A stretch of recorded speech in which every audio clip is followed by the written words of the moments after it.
Ai, meu Deus do céu. Hoje amanheci com um problema na vista, rapaz do céu. Um problemão que saía água por todo quanto é olho. Os dois olhos, né? Eu fui lá. X-Pito foi levar eu lá, meu X-Pito. Eu fiz ele essa noite, sabe? Aí eu fui lá no médico. Perguntei pra ele, falei que eu tava com uma dor danada, tudo. Que eu ia tomar, meus olhos saía água, ia tomar café, saía água dos meus olhos. Eu perguntei pra ele qual que era o problema. Ai. Ele falou, você já tinha tirado a colher de dentro da xícara. A colher tava machucando meus olhos. Ai. Me deu um problema. Fiquei com a raiva e nunca mais voltei lá. Eu já não gostava de café, agora piorou.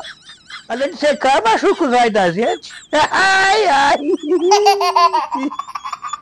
Do Rodneyzinho da Roseta, segura essa treta.